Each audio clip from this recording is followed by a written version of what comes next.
नमस्कार मित्रों। आरोग्य यात्रा में हमने कल नवरात्रि किस तरह किसको कैसे करनी है उसके बारे में बातें बताई थी। मैं राजेश पटेल हूँ, नेचुरोपैथी का डॉक्टर हूँ, सिविल इंजीनियर भी हूँ, फूड एंड न्यूट्रिशन का भी अभ्यास किया है मैंने, और मैं योगा का मास्टर भी हूँ। तो ये सारी अभ्यासक्रम करने के बाद मैंने योगाहार और नेचुरल डाइट सिस्टम के कॉन्सेप्ट को दिया है और उसके ऊपर ही मेरी ये आरोग्य जीवन यात्रा चलती है। कल हमने नवरात्रि के बारे में जो बातें की उसमें कई लोगों का कन्फ्यूज़न, जो भी किसी को कन्फ्यूज़न आए तो मेरा नंबर यहाँ आपको स्क्रीन पे दिखाई दे रहा है, उसके ऊपर आप व्हाट्सएप कर सकते हो। हाँ, और कोई ऐसी ज़रूरी हो बात करने की तो आप मेरे नंबर पे दोपहर को 2:30 से लेके 4 के बीच में फ़ोन कर सकते हो। ज़रूरत नहीं हो तब तक फ़ोन नहीं करो तो अच्छा रहेगा, क्योंकि उस टाइम मेरे फ़ोन पे बहुत सारे फ़ोन आते हैं और जो काम के लोगों को के साथ बात नहीं कर पाते हैं, और कई बार नई काम की बातों वाले के फ़ोन ज़्यादा आते हैं। तो ऐसी छोटी छोटी जो बातें सिंपल लॉजिक वाली होती हो उसके लिए भी कई लोग फ़ोन करते हैं, तो ऐसा मत कीजिए, ठीक है। तो आपको कभी भी कुछ भी समस्या है तो व्हाट्सएप पे बात कर लीजिए या तो फ़ोन पे बात कर सकते हो। अब नवरात्रि जो है उसके ऊपर आपके, कल मैंने सारी बातें बताई कि आपकी शरीर की और मन की जो ताकत है उसके हिसाब से ही आप नवरात्रि के उपवास कीजिए। इसके अलावा जोर ज़बरदस्ती करना नहीं है। आप एसिडिटी वाले हो तो आपको खट्टे यानी कि नींबू ज़्यादा नहीं लेनी है। जिन लोगों को वज़न ज़्यादा है, एसिडिटी नहीं है, तो वो लोग नींबू पानी पे रहे या खट्टे फल पे रहे। जो लोग बीमार है, शरीर में मेंटेनेंस का काम है और पतले भी है और शरीर में काफ़ी स्पेयर पार्ट को रीजनरेट करने हैं, रिपेयर करने हैं, तो ऐसे लोगों को हरी पत्तियों के साथ नवरात्रि करनी है। उपवास में हम सब लोग ऐसा मानते हैं कि भाई आलू खा सकते हैं लेकिन पत्तियां नहीं खा सकते। तो मैं तो यही बोलूँगा, आप आलू खाओ या रोटी, गेहूं की रोटी बना के खाओ, ये दोनों एक ही है। चावल खाओ या आलू खाओ, एक ही है। तो उपवास का कोई मतलब नहीं है। आलू में भी कार्बोहाइड्रेट्स है, आप चावल खा रहे हो उसमें भी कार्बोहाइड्रेट्स है, तो फिर आलू खाओ या चावल खाओ, एक ही तो बात है। अब आप उपवास में आलू खा सकते हो और चावल नहीं खा सकते, कहाँ से नियम आ गया? तो ये इससे अच्छा है कि भी आप हरी पत्ती का रस पियो। आप आलू खा सकते हो, हरी पत्ती नहीं खा सकते उपवास के दिन। तो ये गलत फहमी है, आप लोगों की गलत सोच है। उपवास का मतलब ही है हमारे शरीर को डिटॉक्स करना, शरीर में से कचरा निकालना, शरीर में आए हुए रोगों को बाहर निकालने के लिए जो खुराक खाने की आवश्यकता है वो खाओ, वही तो उपवास का खुराक है। लेकिन हमने उपवास के खुराक की व्याख्या ही बदल दी। जो हमको अच्छा लगता है वो सोच लिया और उसके लिए छूट ले ली, और जो अच्छा नहीं लगता है उसके लिए छूट नहीं ली, उसको उपवास से विरुद्ध बता दिया। ऐसा मत करो। आपके शरीर के लिए, आपके शरीर में से बीमारी बाहर निकालने वाली जितनी भी खुराकें हैं वो सारे उपवास के खुराक में गिने जाने चाहिए। बस मुझे इतना पता चलता है। फिर आपकी मन, आपकी इच्छा, जो आपको अच्छा लगे वो करो। मैंने मेरे हिसाब से जो सही है वो बता दिया, ठीक है। तो हरी पत्ती लेना अच्छा है, फल खाना अच्छा है, फ्रूट्स खाना अच्छा है, कच्ची सब्जी खाना भी उपवास में मैं मानता हूँ।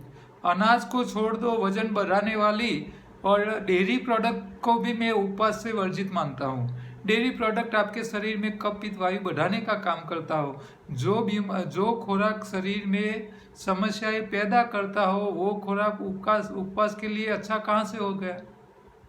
चाय पी सकते हो, और पत्ती का रस नहीं पी सकते हो, ये बहुत कन्फ्यूजन वाली बात है। तो आपको माता जी कुछ नहीं करेगी।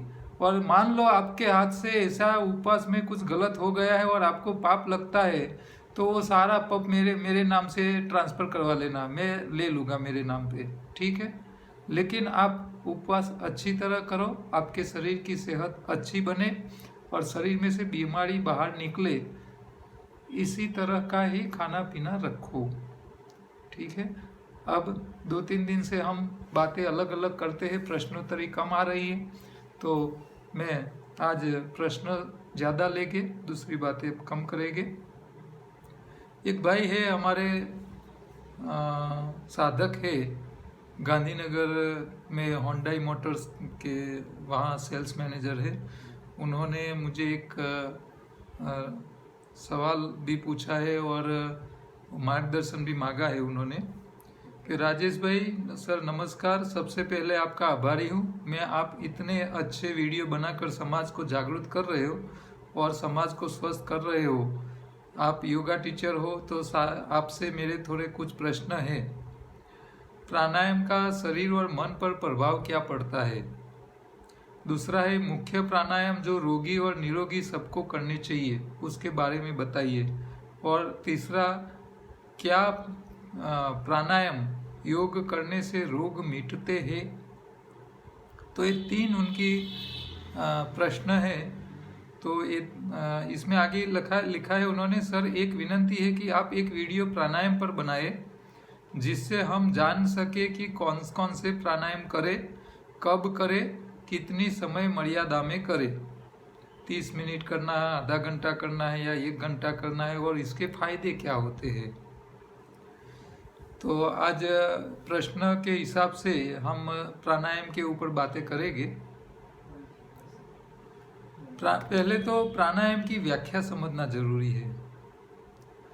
प्राणायाम की व्याख्या में ऐसा आता है योग शास्त्र में कि जो आयाम, जो एक्सरसाइज, जो प्रैक्टिस आपके प्राण लेने की और छोड़ने की, એટલે प्राण वायु लेने की और छोड़ने की जो आपकी रूटीन प्रक्रिया है, जो सारे शाकाहारी प्राणी, ये धरती पे रहने वाले सारे मांसाहारी प्राणी, सब प्राणी जो श्वास लेते हैं और श्वास छोड़ते हैं, तो एक रिदम के साथ श्वास लेते हैं, छोड़ते हैं। हम अपनी मनुष्य की बात करें तो मनुष्य 1 मिनट में 12 से 16 बार श्वास लेता है, श्वास छोड़ता है। तो ये आपकी नेचुरल रिदम है। दूसरे प्राणी के हिसाब से वो भी लेते हैं, छोड़ते हैं, लेते हैं, छोड़ते हैं। हम अपने श्वास कभी काउंट नहीं करते हैं। ये प्राणायाम की व्याख्या में योग शास्त्र क्या बताता है कि आप ये जो आपकी नेचुरल रिदम है, जो नेचुरल साइकिल है, 1 मिनट में आप जितनी बार श्वास ले रहे हो, छोड़ रहे हो, ले रहे हो, छोड़ रहे हो, उसको आप कंट्रोल करो, उसको आगे पीछे करो, बढ़ाओ या घटाओ, उसी को प्राणायाम बोलते हैं। तो प्राणायाम में 2 बातें आई, या तो प्राणायाम स्लो करो या तो प्राणायाम को बढ़ाओ। प्राण वायु को लेने की, छोड़ने की जो प्रोसेस है उसको बढ़ाओ या कि दूसरे में कम करो। तो यहाँ प्राणायाम में 2 बातें आई, या तो आप नेचुरल रिदम से जो श्वास ले रहे हो, नेचुरल साइकिल से, उसमें बढ़ोतरी करो। तो मान लो कि भाई आप 12 से 15 बार ले रहे हो, 16 बार ले रहे हो, तो आप इसको फास्ट करो, जल्दी ले जल्दी छोड़ो, जल्दी लो जल्दी छोड़ो, जल्दी लो जल्दी छोड़ो, जैसे कपालभाति करते हैं।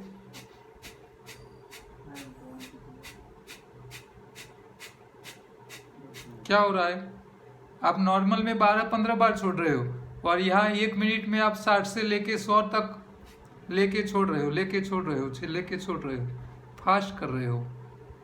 तो ये भी प्राणायाम है मेरे हिसाब से।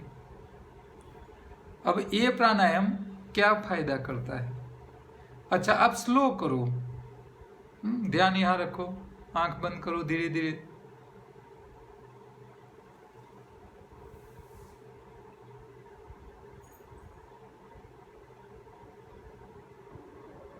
धीरे धीरे धीरे बढ़ रहो, धीरे धीरे धीरे निकाल रहे हो। तो अब ऐसा करोगे तो आप 1 मिनट में 2, 3 या 4 ही बार कर पाओगे। स्लो करोगे तो 12-16 की जगह 2-4 बार कर रहे हो। तो एक प्रैक्टिस में आप स्लो कर रहे हो, एक प्रैक्टिस में आप ज़्यादा कर रहे हो, फास्ट कर रहे हो। ये दोनों का काम अलग है, दोनों का बेनिफिट अलग है, दोनों अलग अलग लोगों को करना चाहिए जिसकी जैसी ज़रूरियात। तो ये 2 प्रकार के प्राणायाम, एक स्लो मोशन वाले और एक फास्ट मोशन वाले।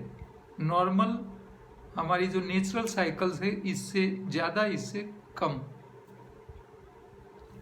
तो ये जो आप मान लो फास्ट ले रहे हो, भस्त्रिका प्राणायाम कर रहे हो, कपालभाति प्राणायाम कर रहे हो, तो जड़प से ले रहे हो, जड़प से छोड़ रहे हो, जड़प से ले रहे हो, जड़प से छोड़ रहे हो। तो ये करने से आपके फेफड़ों जो होते हैं, ये फेफड़े की जो पूरा फुग्गा है, गुब्बारा है, वो जल्दी एक्सपांड होता है, जल्दी संकुचित होता है, एक्सपांड होता है, संकुचित होता है, एक्सपांड होता है, संकुचित होता है। तो ये फटाफट होता है।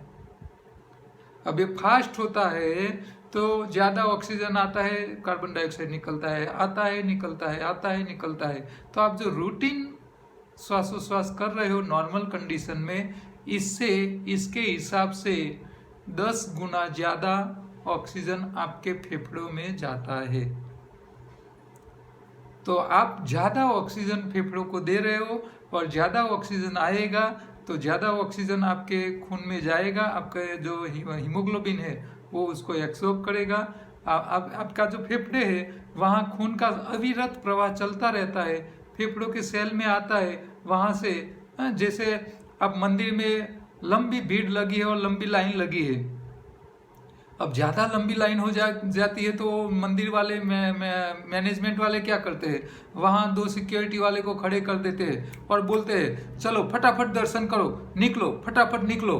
तो ऐसे ऐसे भगवान का दर्शन, ऐसे आपने हाथ जोड़ा नहीं जोड़ा और धक्का दे देते हैं, आपने हाथ जोड़ा नहीं जोड़ा धक्का दे देते हैं। तो फटाफट निकालते हैं और शाम तक वो करीब हजारों लोगों को भगवान के दर्शन करवा लेते हैं। तो आप ये जो करते हो, कपालभाति करते हो, भस्त्रिका प्राणायाम करते हो, तो बस वैसी ही हालत होती है। जो हीमोग्लोबिन है वो आपके फेफड़ों के अंदर आता है, वो दर्शन करे, भगवान को देख ले। मतलब क्या, ऑक्सीजन को ले लिया और भागा, दूसरा आ गया, ले लिया, भागा, तीसरा आया, ले लिया, भागा। तो फटाफट आपके शरीर में ऑक्सीजन का अमाउंट बढ़ जाता है, जल्दी ऑक्सीजन जाना चालू हो जाता है, फास्ट हो जाता है, मूवमेंट फास्ट होती है। तो खून भी जल्दी घूमने लगता है, क्योंकि आपका हृदय भी यही है, फेफड़ों के पास ही है। उसको भी पता चलता है कि ये कपालभाति हो रही है, चलो दौड़ो, भगाओ।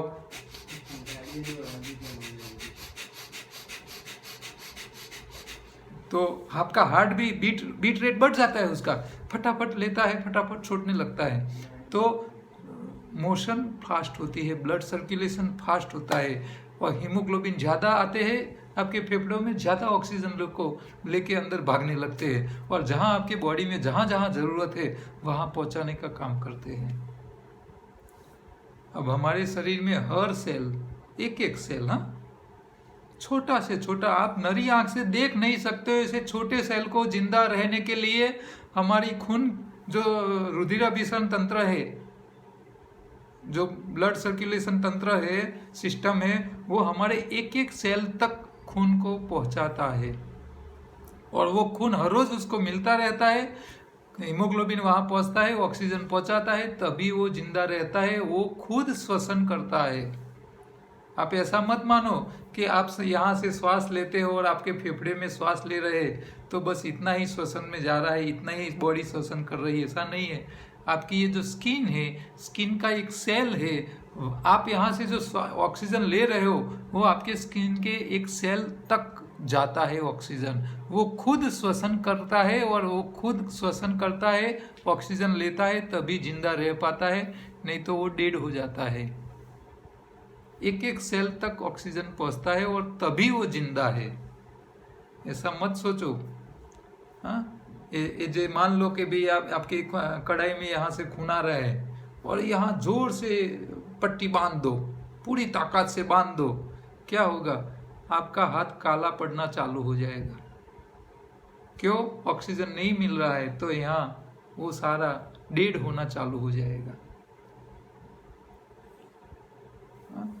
जो लोग बर्फ में जाते हैं, बारिश में बर्फ पड़ती है, कश्मीर से आगे जा हिमालय में जाते हैं, तो वहाँ क्या होता है कि मान लो बहुत बर्फ गिर गई और आपके हाथ पैर वो वहाँ इतनी ठंडी हो गई कि आपका जो खून अंदर घूम रहा था वो खून बर्फ हो गया। पानी जो था खून के अंदर वो बर्फ हो गया।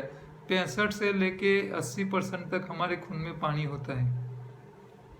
तो ये खून बर्फ हो जाती है, बर्फ हो जाती है तो सर्कुलेशन बंद हो जाती है। तो फिर क्या होता है, ये जो उंगलियां है वो काली पड़ जाती है, डेड हो जाती है। तो हमारे एक एक शरीर का एक एक सेल ऑक्सीजन उसको कंटिन्यूस मिलता रहना चाहिए। ऑक्सीजन मिलेगा तो वो जिंदा रहेगा और वो आपकी स्किन को चमकदार रह पाएगा। ऑक्सीजन मिलना बंद हो जाएगा, उसको ऑक्सीजन लेने के बाद वो क्या कैलोरी भी मिलती है उसको, ग्लूकोज जो कार्बोहाइड्रेट्स बोलते हैं, तो एनर्जी भी मिलती है। एनर्जी से वो स्विंग होता है अंदर, काइनेटिक एनर्जी जनरेट होती है और वही आपका वाइटल पावर है। तो ये सेल को जिंदा रखने के लिए दो चीज चाहिए, कैलोरी चाहिए, दूसरी ऑक्सीजन चाहिए। ये दोनों। अच्छा, कैलोरी क्या करती है? आपकी बॉडी का टेम्परेचर मेंटेन करती है। गर्मी कैलोरी कहाँ से मिलेगी? तो आप जो फूड खा रहे हो वहीं से ही कैलोरी पैदा हो रही है। तो हमारे शरीर में फूड की भी आवश्यकता है और ऑक्सीजन की भी आवश्यकता है। ऑक्सीजन और जो फूड, जो कार्बोहाइड्रेट्स आप खा रहे हो वो जलेगा तभी इसमें से कैलोरी बनेगी, और वही कैलोरी, वही तो गर्मी, अग्नि तत्व है, हमारे शरीर का टेम्परेचर मेंटेन करता है। जैसे जैसे टेम्परेचर डाउन होता जाता है शरीर स्थिर हो जाता है, फिर डेड हो जाता है। जो व्यक्ति मृत्यु पाता है उसके बॉडी में टेम्परेचर नहीं होता है, वो नॉर्मल टेम्परेचर आ जाता है बाहर के हिसाब से। तो हमारे शरीर में ऑक्सीजन जो है वो ज़्यादा पहुंचाना है तो उसके लिए प्राणायाम जरूरी है। और प्राणायाम में एक कौन से? कपालभाति, भस्त्रिका प्राणायाम, ये दोनों। भस्त्रिका में झड़प से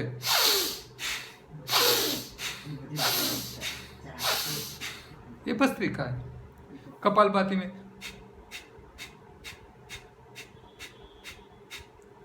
कपालभाति, ये भी प्राणायाम है। तो ये दोनों प्राणायाम जो है वो आपके शरीर में ऑक्सीजन को ज्यादा पहुंचाने का काम करता है। अच्छा, ये प्राणायाम जब आपकी रिदम को फास्ट करने का प्राणायाम करते हैं तो आपका बीपी बढ़ता है, ब्लड प्रेशर बढ़ता है। तो जिनको ब्लड प्रेशर कम रहता है उनको ये फास्ट रिदम वाले प्राणायाम करने चाहिए, तुरंत उसका बीपी बढ़ना चालू हो जाएगा, तुरंत। तो एक प्राणायाम ए है, बहुत जरूरी है।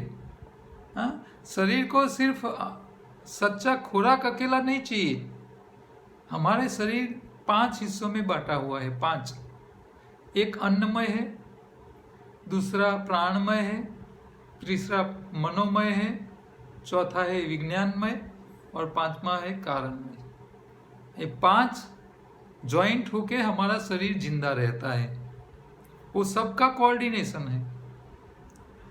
सही खुराक चाहिए, सही प्राण वायु चाहिए, ऑक्सीजन सही चाहिए, सही मनोमय शरीर भी सही होनी चाहिए। आपकी शरीर की और मन की कंट्रोल, जो बॉडी, जो छोटा आपकी छोटी मगज है वो आपके शरीर ऊपर जो कंट्रोल कर रही है चेताओं के द्वारा, मन के हिसाब से। तो ये मनोमय शरीर भी सही होना चाहिए। वो नहीं रहेगा तो आप पागल हो जाओगे, कंट्रोल नहीं कर पाएगी। शरीर जो कंट्रोल नहीं कर पाएगी तो स्पेयर पार्ट भी काम करना छोड़ देंगे। आपका जो छोटा मगज है वो आपके थायराइड ग्रंथि को ऑर्डर करता है कि भी तुमको इतना ही लिक्विड पैदा कर, थायरोक्सिन पैदा करना है। आपके पेंक्रियाज को भी वही ऑर्डर करता है कि भाई इतनी ब्लड में शुगर बढ़ी हुई है, तुमको इतनी बना के ब्लड में शुगर, ब्लड के अंदर इंसुलिन छोड़ देनी है। तो ये सारा कंट्रोल, इसको चेता तंत्र वाला कंट्रोल बोलते हैं, उसको मनोमय शरीर बोलते हैं। और का विज्ञानमय मतलब हमारे शरीर में जो जो केमिकल प्रोसेस हो रही है, ये केमिकल प्रोसेस भी सही तरह होनी चाहिए। मान लो आपकी मुंह में सलाइवा पैदा हुई, लार पैदा हुई, तो लार की क्वालिटी भी अच्छी होनी चाहिए। आपका पैंक्रियाज इंसुलिन पैदा कर रहा है तो उसकी क्वालिटी भी सही होनी चाहिए। हाँ, आप दूध ले रहे हो तो सही और अच्छा और साफ सुथरा, बिना अंदर पानी ऐड किया हुए ले रहे हो न। अच्छा, पानी डाल के वो दूध वाला आपको दूध दे जाएगा तो क्या होगा। अच्छा, आप तेल ला रहे हो, उसमें पामोलिन ऑयल डाल देगा मूंगफली तेल के साथ, वो मिक्स करके दे लेगा, तो उसकी क्वालिटी मेंटेन नहीं हो रही। तो यहाँ हमारे शरीर में जो रुधिर चल रहा है, जो इंसुलिन पैदा हो रहे हैं, जो अंतस्त्राव पैदा हो रहे हैं, वो सारी बायोकॉलिक केमिकल प्रोसेस होती है। हमारे मगज के अंदर भी केमिकल्स पैदा होते हैं, और केमिकल्स पैदा होते हैं वही आपकी मेमोरी का काम करते हैं, आपकी याद करने का, आपको ये बॉडी के ऊपर कंट्रोल करने के लिए सारे केमिकल्स पैदा होते हैं। आपके स्वभाव, आपका रिएक्शन भी वो केमिकल पैदा करते हैं और रिएक्शन आते हैं। आप गुस्सा करते हो तो आपके शरीर में पर्टिकुलर केमिकल्स ज़्यादा पैदा हो जाते हैं, तभी वो आप गुस्सा कर पाते हो। तो इसको विज्ञान में शरीर बोलते हैं, और वो भी सही तरह से अपना काम करना चाहिए। और कारण में जो शरीर है वो ईश्वरीय अवस्था बोलते हैं उसको। जो इसके पर रहता है, इंद्रियों के ऊपर काबू करके जीता है, वो परमात्मा स्वरूप हो जाता है। तो ये जो आत्मा हम बोलते हैं, तो आत्मा जो है उसको जागृत करो, आत्मा को अनुभव करो, वो कारणमय शरीर है। तो ये पांचों जो है वो सही तरह एक दूसरे के साथ प्रॉपर तालमेल करने चाहिए। तो सिर्फ खुराक अकेला काम का नहीं है, प्राण भी जरूरी है, मन भी जरूरी है। और प्राण और मन को दोनों को अच्छी तरह ठीक करना है तो इसके लिए प्राणायाम जरूरी है। सिर्फ खाना बदल से काम पूरा नहीं हो जाता है, प्राणायाम भी सीखो, प्राणायाम भी करो। हाँ, आपके फेफड़ों की भी ताकत होनी चाहिए, जब ज़्यादा ऑक्सीजन ले और खून में ज़्यादा देते रहो। अच्छा, आपका मन का भी इतना कंट्रोल होना चाहिए जो आपकी इंद्रियों के ऊपर राजा बन के रहे। हाँ, आप किसी को देख लो, कोई अच्छी सुंदर लड़की को देख लो, और आपको आपके माइंड आपकी आंखों ने देख लिया को, और आपके मन में ऐसी भावना है कि मैं उसको इस्तेमाल करूँ, वो मेरी पत्नी हो जाए, तो ये लालच आ जाती है, वो आपकी मन की है। तो ये इंद्रियों के गुलाम हो आप, ये नहीं होना चाहिए। किसी को आप सुंदरता को देख के उसका वो करो, लेकिन उसको आपकी मालिकी हक बनाने की चेष्टा और ऐसी सोच आनी चाहिए नहीं। जब ये आ जाती है तो आप मनुष्य नहीं रहते हो, आप प्राणी बन जाते हो। प्राणी और मनुष्य में कोई फर्क नहीं है। जैसे ऐसे सोच करने वाले हैं, बलात्कार करने वाले हैं, पैसा लूट लेते वाले हैं, किसी के साथ जो भी करते हो, आप झगड़ा करते हो, उसके साथ खराब व्यवहार करते हो, या ये जो करते हो, तो ये सारे क्या है, ये प्राणी का ही है, मनुष्य कहने लायक है ही नहीं। आप गलत काम जो कर रहे हो, कुदरत के कानून को आप जब तोड़ते हो, तो ये सारे जो है वो गलत है, अच्छे नहीं है। तो यहाँ से हमको ये बाहर निकलना है, तो ये प्राणायाम भी आपको जरूरी है। प्राणायाम के ये फायदे हैं।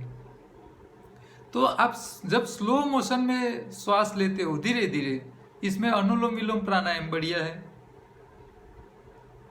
तो जब स्लो मोशन में लेते हैं तो आप आपकी रिदम को कंट्रोल करते हैं, और कंट्रोल करने के लिए आपके मन को यहाँ लाना पड़ता है। आपका मन जो दूसरी जगह फंसा हुआ था उसको पकड़ के यहाँ श्वास के ऊपर लाना पड़ता है, और वही कंसंट्रेशन है, वही मेडिटेशन है।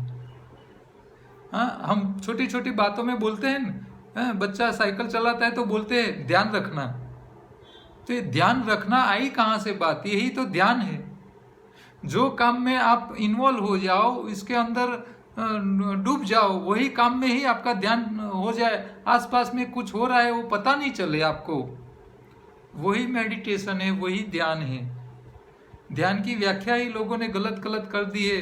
हमारे आश्रम में आइए, ध्यान कीजिए और आपका जीवन सुधारिए, संभालिए। ये ध्यान तो सब लोग सब जगह करते ही है। एक बहन रोटी बनाती है घर पे तो रोटी में ध्यान रखती है, तभी तो फुल्का बनती है, अच्छी रोटी बनती है। उसका ध्यान नहीं होता तो वो जल जाती है, इसमें नमक ज्यादा हो जाता है या तो कम आता है या उसकी खाने लायक रहती नहीं है, जल जाती है, स्वाद बिना नहीं हो जाती है, उसका आकार भी नहीं बनता है। तो रोटी को आप ऐसे तैयार कर रहे हो तो उसका जो गोल आकार बन रहा है कैसे हो रही है? तो आपकी ध्यान से हो रही है। ध्यान है, आप मेडिटेशन कर रहे हो तभी तो रोटी गोल बन रही है। यही, और भगवान क्या बोल रहे हैं? योगः कर्मसु कौशलम। आप जो काम कर रहे हो इसमें ध्यान पूर्वक करो, कुशलता प्राप्त करो, वही तो योग है, वही प्राणायाम है, वही मेडिटेशन है। आप गाड़ी चला रहे हो तो सही तरह चलाओ, एक्सीडेंट ना हो जाए, आपके पीछे बैठे आपके सेठ को लग जाना चाहिए, उसको जर्क नहीं आना चाहिए। ब्रेक लगाओ तो इसी तरह के पीछे बैठे वाले को कुछ रिएक्शन नहीं आए, उसको कुछ डैमेज ना हो जाए, बस वही तो वो मेडिटेशन है, वही तो ध्यान है।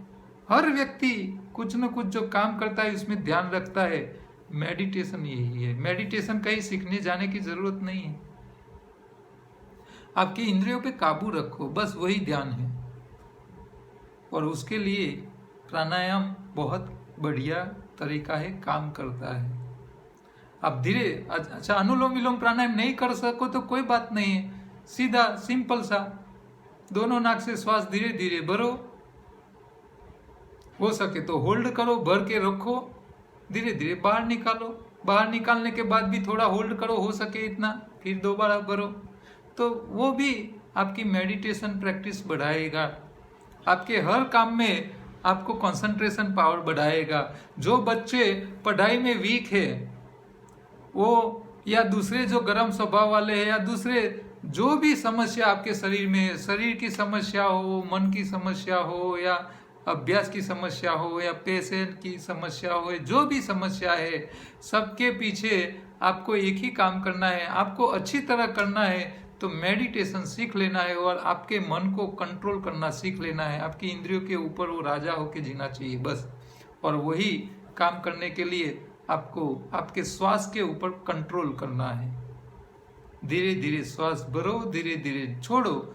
ये काम आप सीख गए तो मान लो दुनिया के सारे काम आप कर सकते हो। कोई ऐसा काम नहीं रह बाकी बचता जो आप नहीं कर पाओ। क्योंकि वो काम करने के लिए आपकी लगन बढ़ जाएगी, आप ध्यान से वो ध्यान पूर्वक वो सीख लोगे और धीरे धीरे जब मौका मिल जाएगा तो आप कर पाओगे। इसमें कुछ है ही नहीं, हर चीज सीख सकते हो आप। और नहीं कर सको ऐसा होता ही नहीं। सब काम में इंटरेस्ट लेना चालू कर लो, कंसंट्रेशन रखो, वो काम आप कर सकोगे। अब मैं इंजीनियर हूं तो क्या मैं अकाउंट नहीं लग सकता? लिख सकता हूँ। क्या मैं रसोई अच्छी नहीं कर सकता? कर सकता हूँ। मैं करना चालू करूंगा तो मेरा ध्यान रहेगा तो मैं धीरे धीरे करके सीख के वो अच्छा क्यों कर सकूंगा। मैं ड्राइविंग भी अच्छा कर सकता हूँ, क्यों नहीं कर सकता? मैं गाड़ी चलाते चलाते भी कपालभाति करता हूँ, गाड़ी चलाते चलाते नौली क्रिया भी मैं कर लेता हूँ, वो भी मैं कर सकता हूँ। बाइक चलाते चलाते मैं नौली क्रिया कर सकता हूँ। तो यही तो कंसंट्रेशन है, वही तो ध्यान है। बस इतनी बातें आपको समझ लेनी है, ठीक है। तो जो भाई का सवाल था, प्राणायाम कितना करना चाहिए, कितने कब करना चाहिए, कौन से रोगों में, तो देखो जो ब्रीदिंग ज्यादा फास्ट करने के जो प्राणायाम है, जिसमें आपको जल्दी से श्वास भरना है, जल्दी से छोड़ना है, वो सारे प्राणायाम आपको खाली पेट करना है। एक छोटा सा सिंपल सा नियम। और जो प्राणायाम में आपको आपका जो श्वास भरने की और छोड़ने की क्रिया स्लो करनी है, वो आप कभी भी पेट खाली हो या भरा हुआ हो कभी भी कर सकते हो। उसके लिए कोई बंधन नहीं है। आप सब्जी लेने मार्केट जा रहे हो, आपका पेट खाली है तो चलते चलते करते चलिए, कोई बात नहीं। हाँ, लोग देखेंगे और क्या करेंगे, हंसेंगे। हाँ, लोगों की हंसी से अपने को क्या लेना देना, कुछ लेना देना नहीं। हाँ, आप ऑफिस से घर जा रहे हो, बस में बैठे हो, तो बस में बैठे बैठे भी कर सकते हो।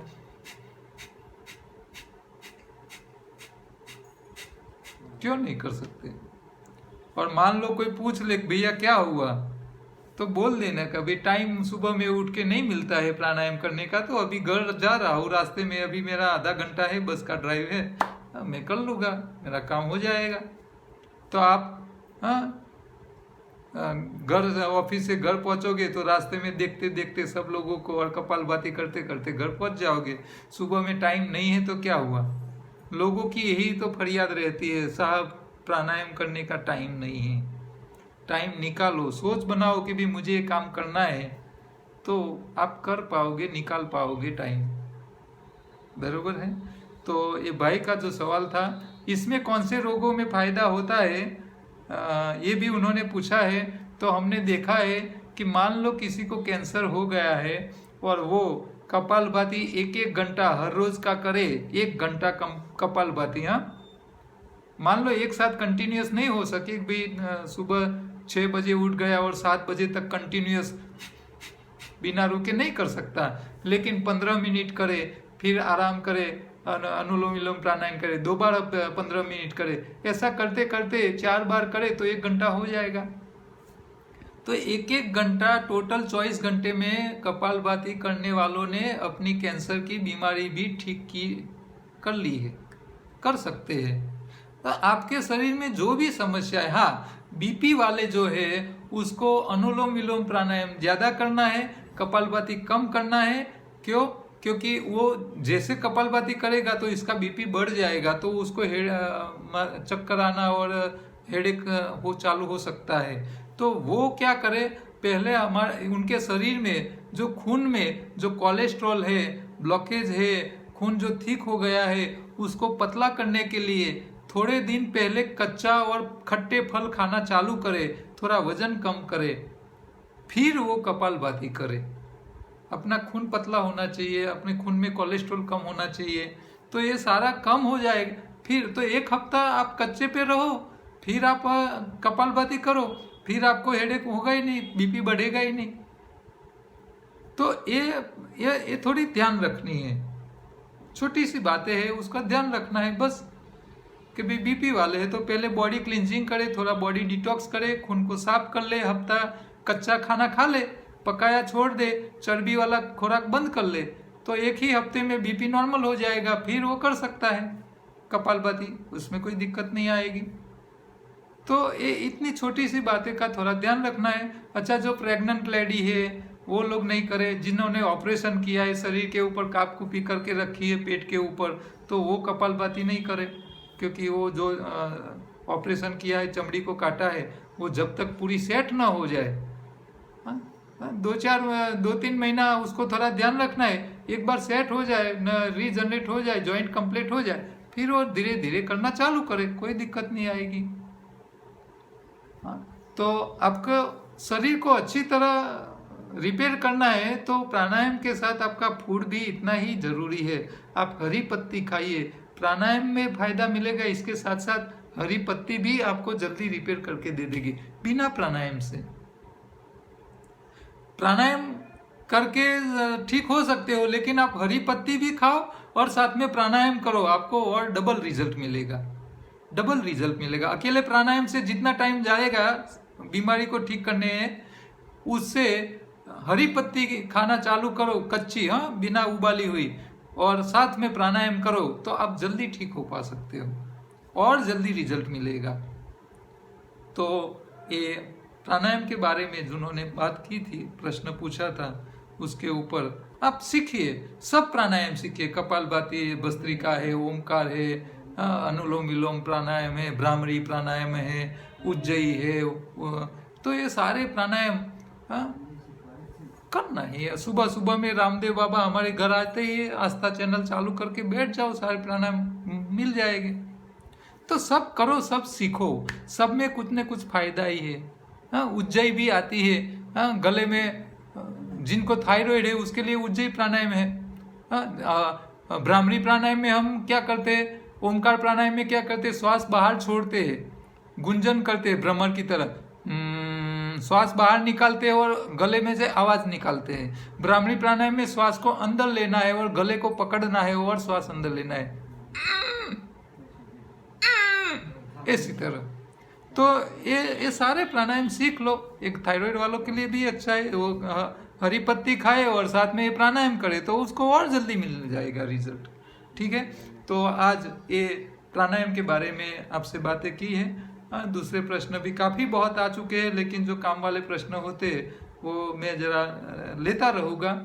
आपका भी कोई मन में कोई भी सवाल है तो आप पूछिए, मुझे व्हाट्सएप कर लीजिए। वो ये हमारे आरोग्य जीवन यात्रा में शामिल होते रहेंगे और आपको हर रोज़ कुछ नया मिलता रहेगा। हमारा फूड विथ लाइफ का जो रेसिपी का जो चैनल है उसमें आपको विविध वानगी मिल रही है, तो उसको भी देखना भूलना नहीं है और उसको भी सब्सक्राइब कर लेना। हमारी योगाहार चैनल को भी सब्सक्राइब करके रखना। नमस्कार।